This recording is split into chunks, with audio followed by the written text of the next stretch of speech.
everyone, and welcome to the Pinnacle Journey, where we bring to you transformational and inspiring stories of incredible individuals. Today's episode promises to be of immense value. So, if you're into leadership, healthcare, or a gender equality advocate, we hope that by the end of today's session, you walk away feeling inspired. Stick around, there's a whole lot more to come. My name is Favour Santuanunu, and I'll be your host for today's episode. Allow me to mention that this program is proudly brought to you by Molex Foundation Africa. We are also sponsored by Expert Innovation Company and AD Consult. So, on today's episode, we have with me a truly inspiring guest. She's into healthcare, she's an ENT specialist, and she's also passionate about gender equality and empowering more girls into the field of STEM. She currently serves at the Military Hospital at Accra, Ghana, and she chairs the board of Molex Foundation Africa. Before I introduce you to her, don't go for a quick commercial break. When we come back, you'll get to meet her, so stay tuned.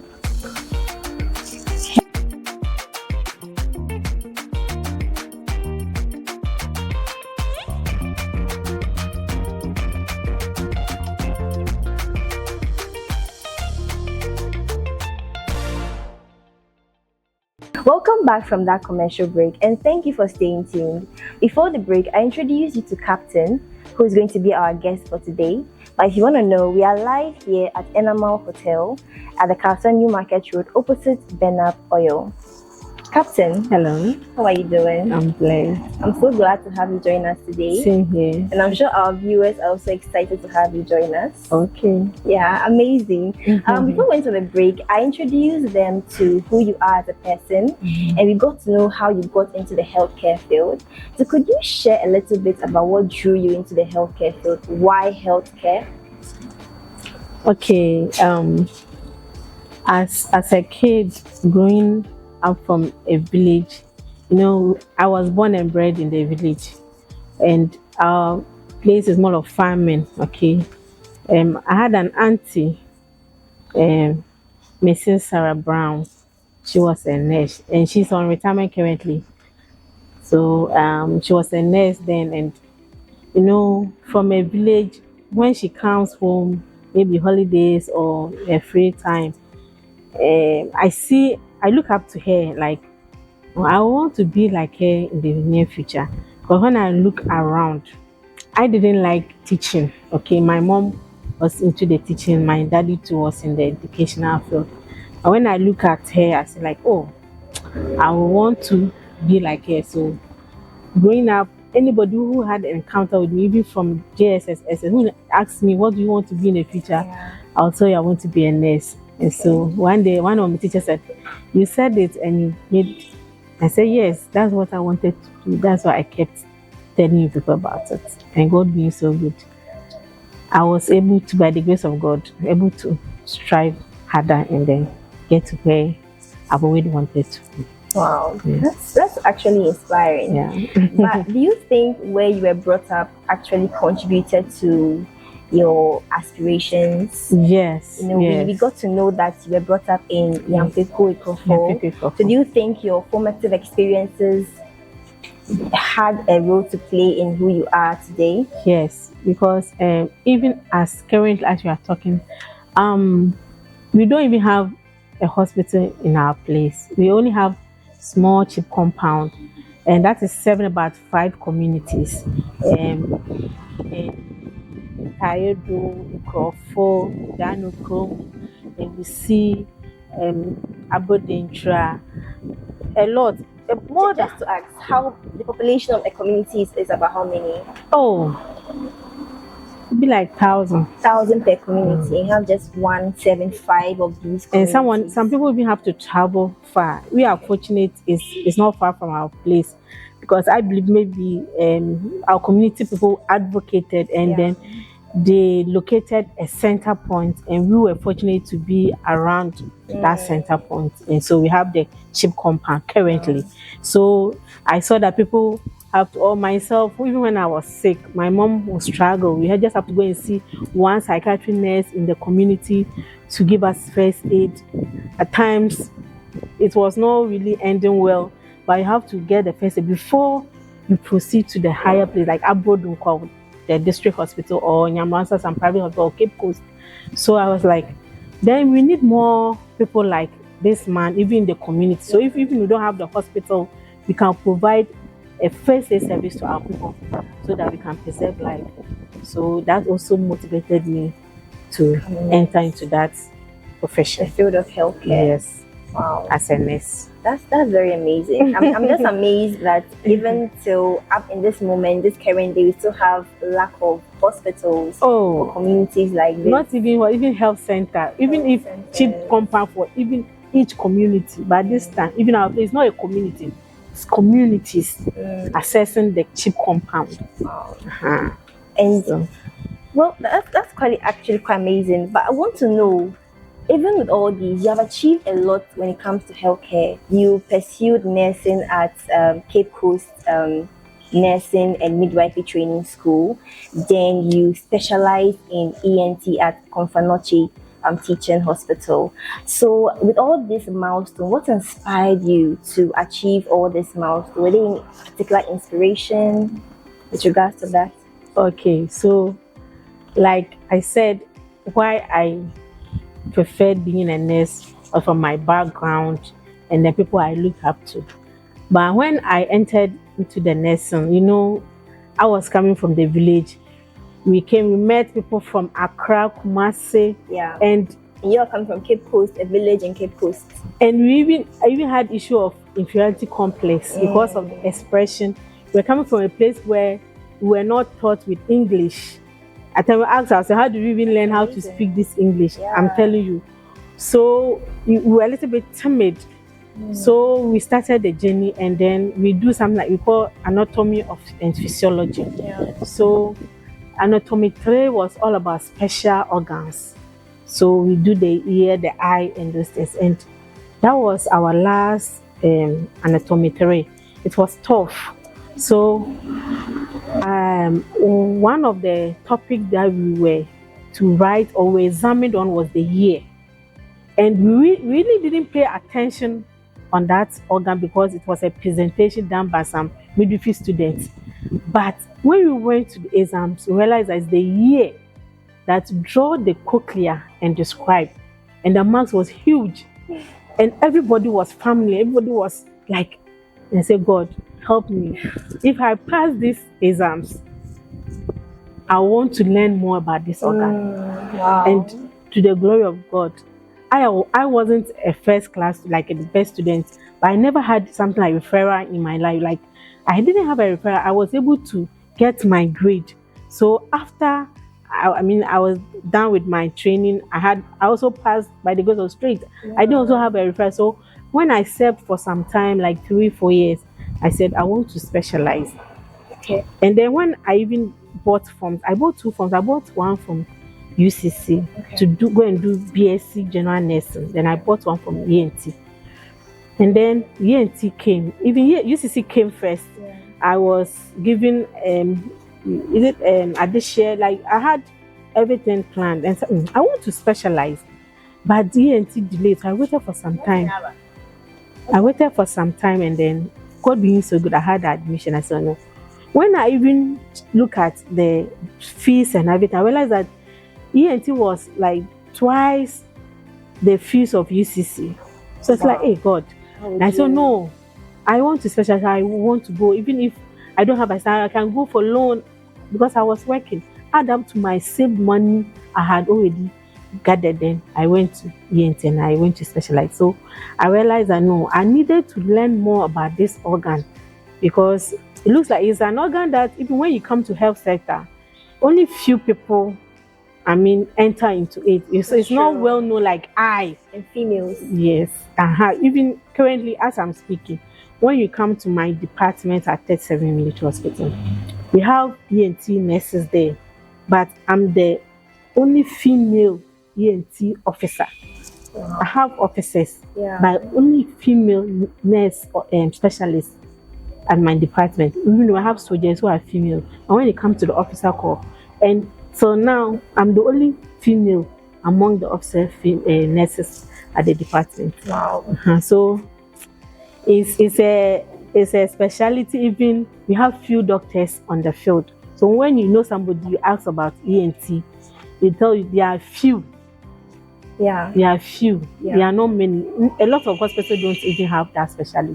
Wow. So I realized, oh, okay, let me try that one because I want a place where we are few, so that it will ginger you or to inspire you to even strive harder to get to somewhere. So I decided to go into that field of ear, nose, and throat specialty. That's actually very incredible. And we got to know that you transitioned into the Ghana Armed Forces.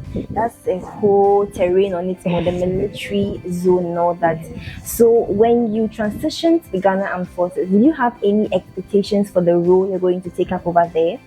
And if I may, how did this role or how did your expectation align with those of being an ENT specialist? How did they align? Okay. Yeah. I won't talk much about the military because I am not permitted to talk a lot about military. But after I specialized, I was working at Cape Coast in a room polyclinic. Then I remember one time I told Doc that after special I want to join the military, but we have here and say you have to know somebody, you have to pay your way through and those things.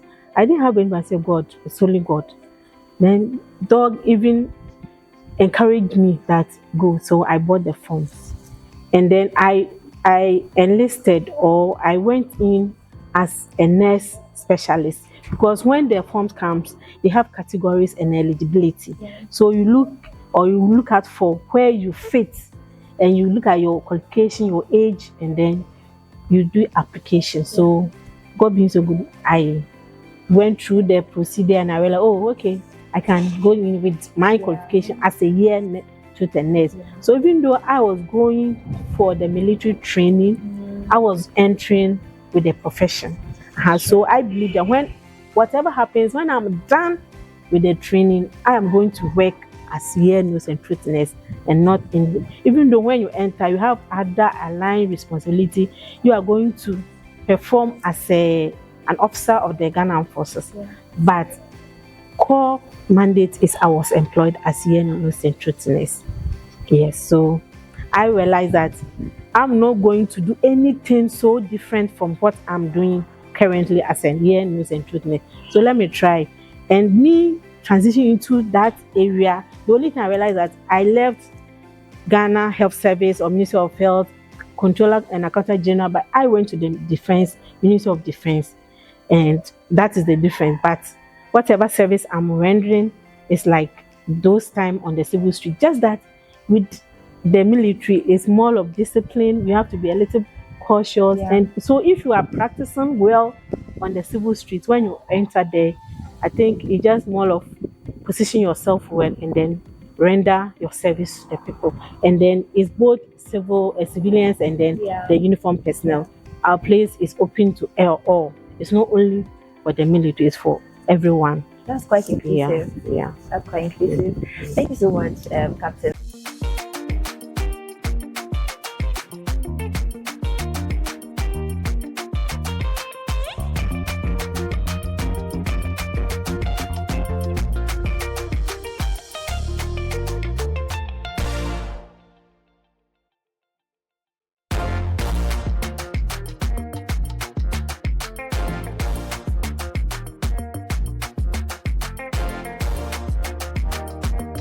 At this point, we're going to go for a quick commercial break.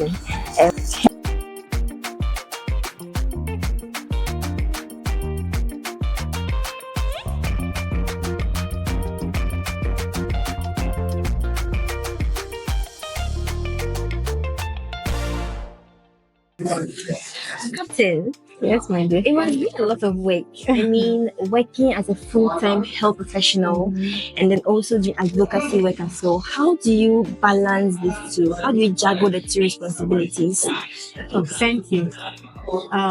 You see, that's why the work is not only done by one person. We have executives on board, streamline things. So when the program are being organized or scheduled and then the roster comes out. I remember last year's boot camping. Yeah. I took leave. I was with them. Wow. At Cape Coast. because I'm fortunate you are entitled to some days for leave, so I have to fix my leave at that particular period and then be with them, because it's not every program I'll be able to be on board. But when the time comes that at times your presence is also really important. So that program too was one of our mega programs. So I need to be there. The luncheon, I was there. And you see, it's not only even Molex that I'm even advocating for. Even when you come to my workplace as the person, we have health team, whereby we go for outreach, medical outreach, and our senior man is a ENT specialist. He's the senior most man, and he's the CEO. So organize ourselves. We go to places. Even this year, went to Kupointumi. So I stream myself. It's like anytime I know there's a program, you have to reschedule yourself and just be there for them. It's not every day you get the chance to do, but when the time comes, at least you have to be there. So you just have to balance, know your timings and balance yourself, because you didn't get it this way. So now that you've gotten the opportunity to give back to the society, you don't have to be selfish. If you are selfish, a lot of burden will be on you and you won't be able to achieve what you want to achieve. But if you're able to bring those down up with you, you see that the work is being distributed. There's labor of division of labor, right? And then there's less stress, and then everybody is happy. And then we all move. So time management. Exactly. And then we have to rely on each other. So you have to also train those with you, so that even in your absence, you see dog in his absence, you know the guys will do the work because of the training has let them go through. So you don't do the work alone. You work with people. So it's not every day you get a chance, but when you get a chance, you have to be there for them. Thank you. Relying on others and training those that you produce their way. That's very amazing. So, I believe that through all these experiences, there were some challenging times, right? Yes. Can you identify any one challenge that was a huge issue, and how you're able to overcome those challenges? Okay, so I was also schooling, trying to do my master's. Even during the campus, I had exams. Wow. But I still have to be there. I also go and give a talk because I've been captured. And I didn't even know that the timetable would be like a day to my exams. But I have to learn the two, because I'm also going to deliver to the kids. And I have to, and God being so good, I was able to deliver, I was able to write my exams, and I was able to pass my exams as well. And then the children were also able to educated and then inspired to be where they want to be in the future. So at the end of the day, there was a balance.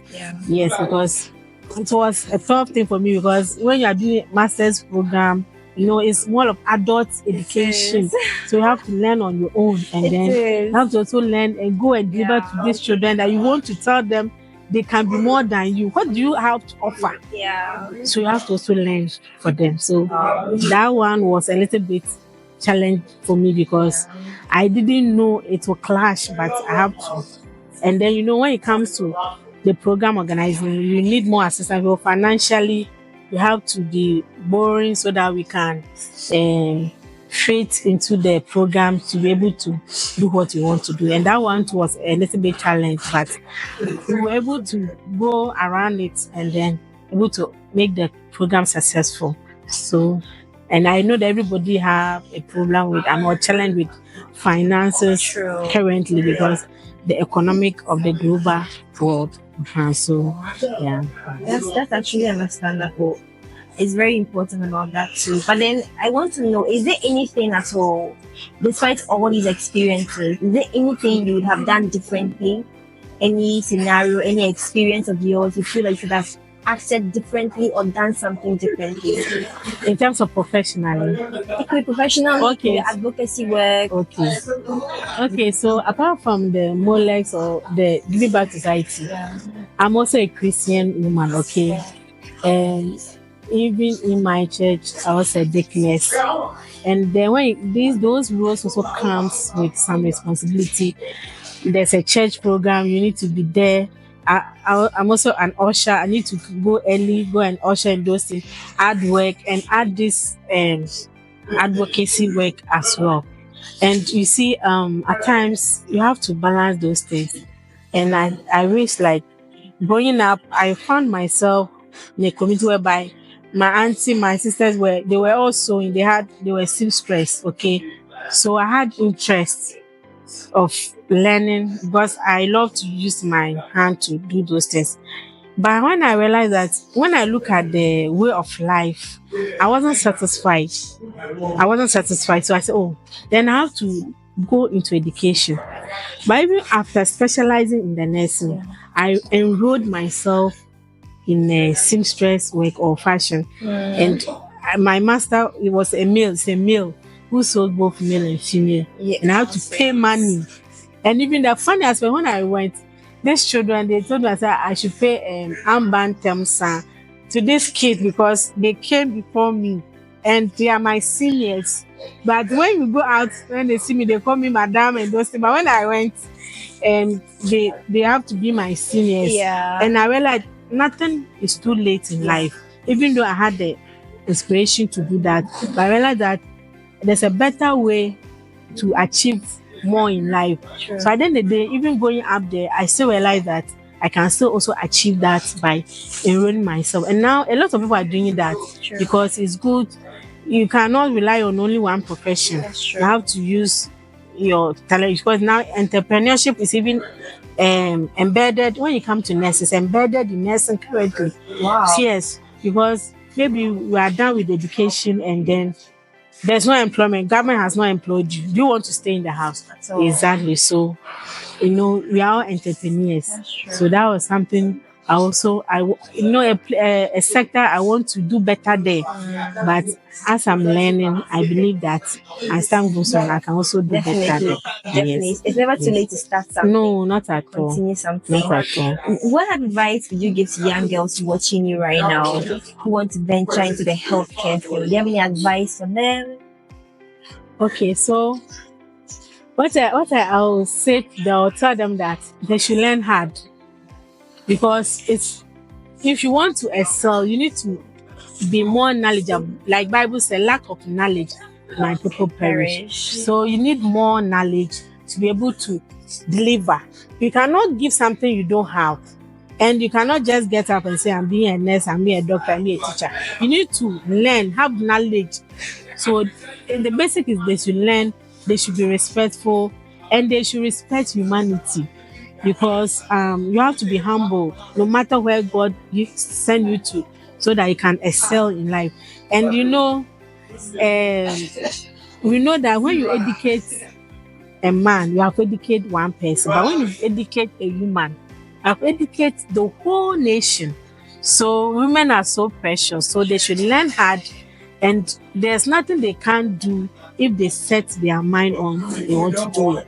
Because somebody has been able to do it, so they can even do better. So they should just learn hard and then give back to society in their little way. Learn Not hard much. and give back to society. That's amazing. Yeah. So I'm sure our viewers is going to connect with you even after the end of today's episode. Is there any way they can reach out, any platform they can connect with you with? Oh, like our Molex, various platforms as a butcher. Anytime they reach out to them, I'm always available, and I'll get the information whenever anybody wants to reach out. They should reach out to Molex and they will contact you. We are on all the platforms. We go to Facebook, go to YouTube, wherever you want to. What do you call the other one? LinkedIn, TikTok, everywhere. Instagram, we are all there. The website, we are all there. Yeah, so we always leave our website on the page. So at the end of the program, it will be displayed, and then they can contact us. Anybody who wants to support us, who wants to join, to join us to give back to society. Yeah. It's not only about financial. We need the human resource. We need the kind and because some people are really loaded with some knowledge. They need to give back to the society. They shouldn't be selfish. They should come on board. They're always welcome. The only thing is it's a voluntary work, so we cannot pay but we can come and help us give back to the society. Yeah, there are a lot of opportunities. Even with those giving back to society, because it's helping us to learn a lot, and there are a lot of opportunities when you enter. You also get at your level, but when you come, and you will see it. So they should come and join us. There are lots in there for them. They should just come on board. They will never regret being part of us. Yes. Thank you so much, Captain. Just come on board. I'm so happy to have this conversation with you. Hopefully, we'll have more interactions like this. Thank you so much, Captain, for your time. So I really appreciate it. Okay, so the last thing I want to say that my Molex volunteers, the executives, the board, they have been so amazing to see this foundation get to where they are. And so on this platform this day, I want to thank them for all they are doing to give back to society. They should know that they are never left out. God is also seeing whatever they are doing, and then they will get it in abundance. So they should keep doing what they are doing. The reward is bigger and mega. Thank you. Thank you. The reward is bigger and mega. Thank you so much, Captain, for your time. And to our viewers,